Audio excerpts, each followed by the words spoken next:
Vivemos nesse segundo domingo do Advento, em que a liturgia nos coloca diante já da figura de João Batista, a figura própria dessa época. Assim como João Batista preparou o povo para a vinda do Messias, a igreja nos coloca também como um meio de nos prepararmos para a celebração do grande mistério do Natal. O Filho de Deus que veio a nós, que virá um dia sobre a terra, mas que vem já hoje. E lá na prisão, João manda 2 discípulos seus perguntar a Jesus: és tu aquele que há de vir, ou devemos esperar por outro? E Jesus então faz vários milagres e não responde à pergunta, apenas diz para que os discípulos deem testemunho do que eles tinham ouvido e visto. Os cegos veem, os coxos andam, os mortos ressuscitam, os leprosos ficam limpos. A boa nova, o evangelho é pregado aos pobres, e feliz daquele que não encontrar em Jesus ocasião de escândalo. Depois que eles saem, Jesus faz um grande louvor e uma grande honra a João, o grande homem, o maior, nascido de mulher. O que podemos aprender desta cena tão terna do Evangelho? Olhemos a figura de João Batista, uma voz poderosa no deserto, que gritava, sacudia o povo para o arrependimento. O machado está posto à raiz das árvores, toda árvore que não der bom fruto será cortada e lançada fora. E não fiqueis dizendo: temos Abraão por pai, porque Deus pode fazer de muitas pedras filhos de Abraão. João Batista nos mostra a importância, a necessidade de uma verdadeira conversão na nossa vida e não ficarmos ufanando pelas nossas raízes, porque somos católicos, porque somos tradicionais, porque temos a tal liturgia ou tal liturgia, como se só isto bastasse para nos dar a santidade, nos dar ao céu. Não, isso são meios que nos ajudam, que nos encaminham, que nos impulsionam e que nos dão graças, mas a resposta é de cada um de nós.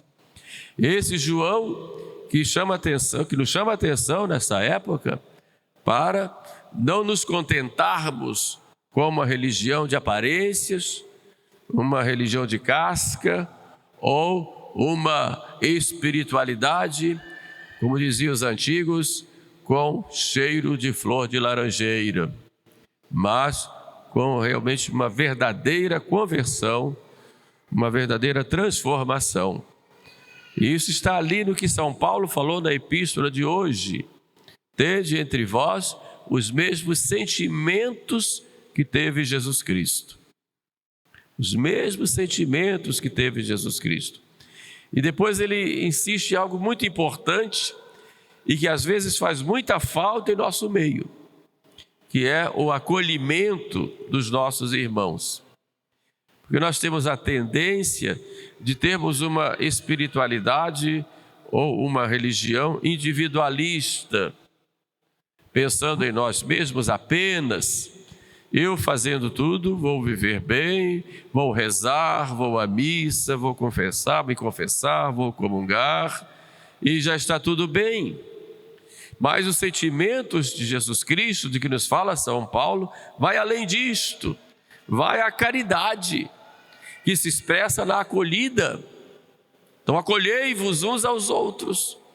Não é fácil acolher o irmão, sobretudo porque nós temos que sairmos de nós mesmos, quebrar aquele muro que nos cerca, um muro que nos enche de individualismo, de egoísmo, e ter que ir ao irmão, muitas vezes suportando suas dificuldades, seus defeitos, isso não é fácil, mas é preciso quebrar isto e olhar o nosso irmão.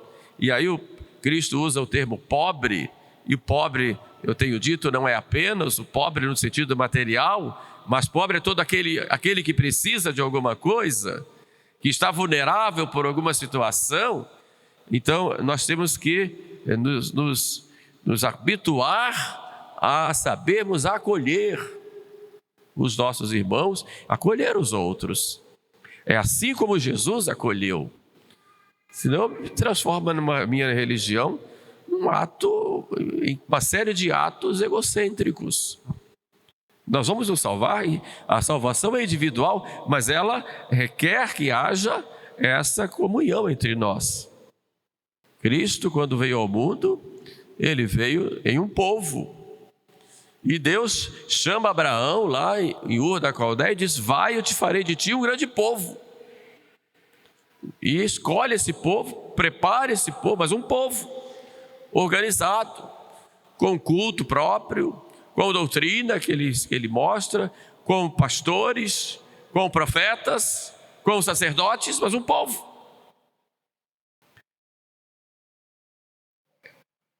E nós temos que ter o cuidado de não esquecermos disto. Só que esse novo povo de Deus é a igreja, com alegrias e dores, com bons e maus, com pessoas que lutam contra o pecado e outras que não. Mas isso que fala São Paulo de acolhida é algo extremamente necessário e que falta muito na Igreja Católica, isso, infelizmente. Esse espírito de comunhão, isso falta. Muitos deixaram a igreja e foram para a igreja protestante, para o protestantismo, e dizem: lá eu fui acolhido, para o mal, mas fui acolhido.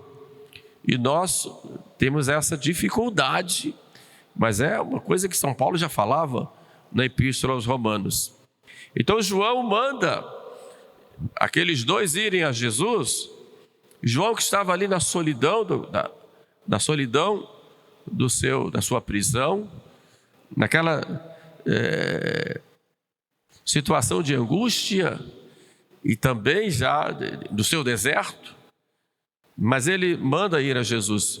E os santos padres dizem que João mandou que fosse a Jesus, não que João tivesse dúvida a respeito de Cristo, ele tinha certeza.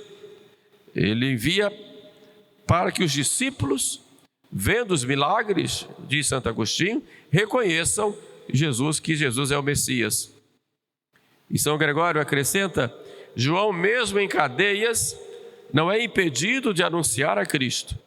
Ele abre para os outros aquilo que ele mesmo vê.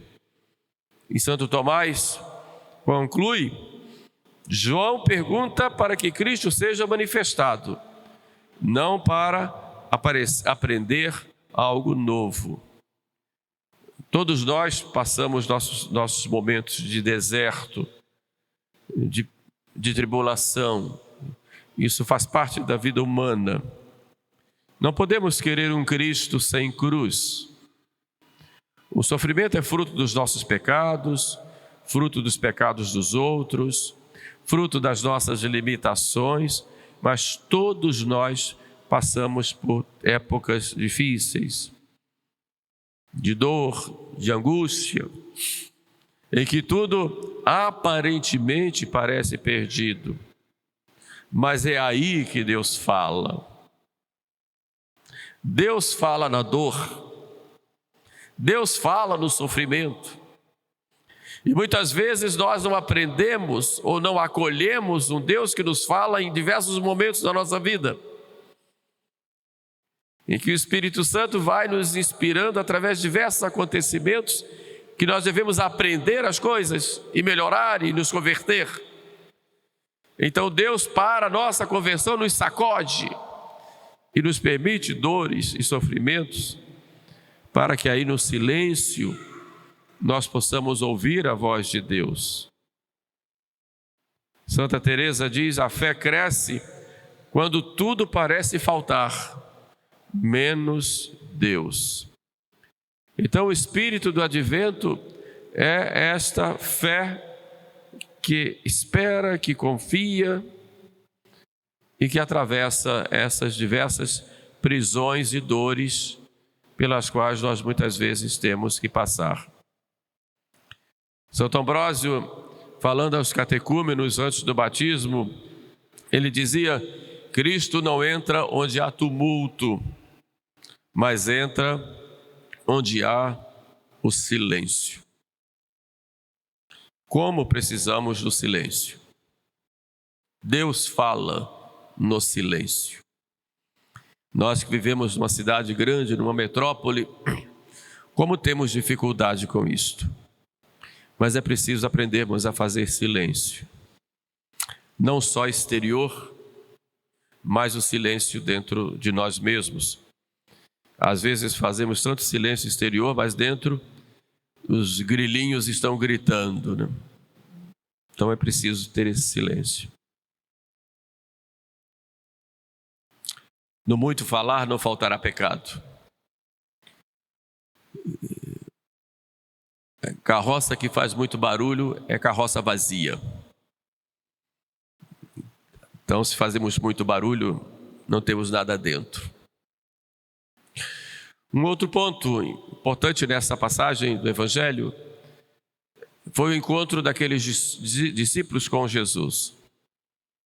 E Jesus mostra para eles quais são os sinais do reino de Deus. E São Beda, falando desses sinais, ele diz que aqueles milagres do corpo são verdadeiros, mas são também símbolos de grandes milagres que tem na alma. Os cegos veem. O que é que nós precisamos enxergar em Cristo? O que precisamos enxergar em nossas vidas? Porque nosso Senhor vem para nos transformar. Vem passando por nós. E quantas vezes nós não enxergamos a mensagem que nosso Senhor nos dá no dia a dia? Em todos os momentos. Deus sempre nos fala. E por que não enxergamos? Santa Teresa dizia: tenho medo do Deus que passa. Quantas vezes Ele se comunica conosco e nós não enxergamos? Os surdos ouvem, nós não ouvimos.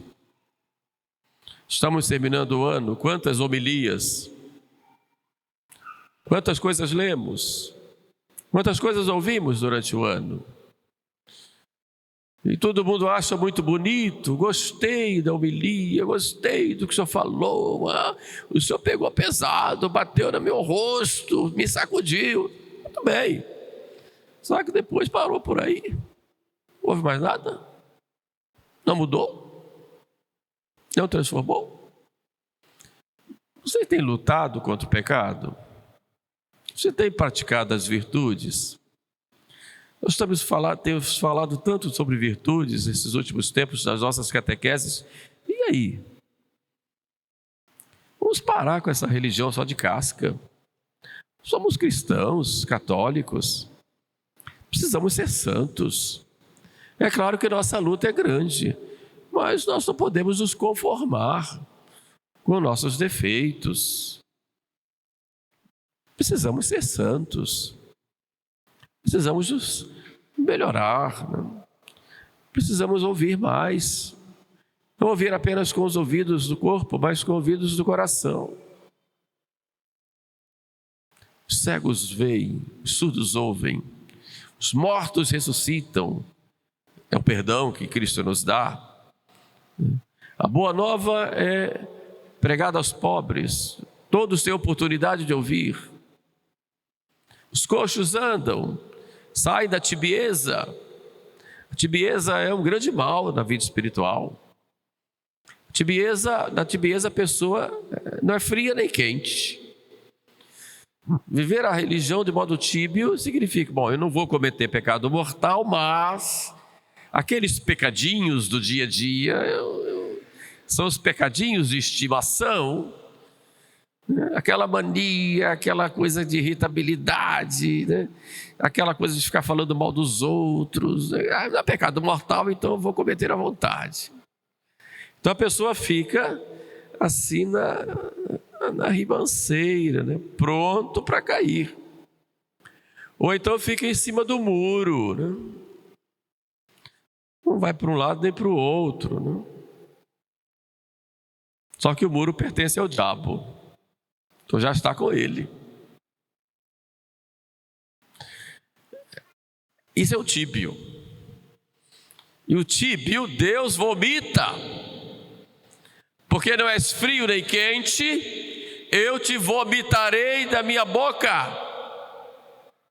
Palavra de Deus no Apocalipse. Mas nós não tomamos decisão firme, queremos uma religião tíbia, morna. Tem que se decidir por nosso Senhor e não ser tíbio. Não ser tíbio.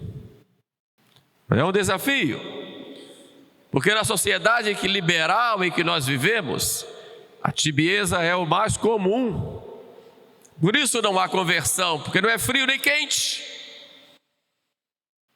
Por isso que muitas vezes os neoconvertidos, que muitas vezes fizeram na vida tantas coisas ruins e se converteram, são mais quentes do que aqueles católicos desde a infância, porque aprenderam tantas coisas, mas não reagem como deveriam. Vivem essa tibieza, essa tepidez, podem se condenar. Nosso Senhor chama a atenção disso. Por fim, olhemos a figura de João como Jesus descreve. O maior homem nascido de mulher. Humilde, não sou digno de desatar a correia das sandálias. Homem de fé. Homem manso. E aí aprendemos de João já algumas virtudes que temos que praticar no dia a dia. Vamos nos preparando assim para o Natal, mas com esse espírito de conversão, de revisão de vida, porque o tempo passa e a morte se aproxima e não sabemos como vamos estar no dia que nosso Senhor nos chamar. Que Natal seja para nós um tempo de paz interior e de ordem, e já devemos desde agora viver. Peçamos, pois, a Nossa Senhora que nos trouxe Jesus, que ela interceda por nós, para que possamos, seguindo o exemplo de João Batista, procurarmos ter uma vida melhor, de acordo com a vontade de Deus. Louvado seja nosso Senhor Jesus Cristo.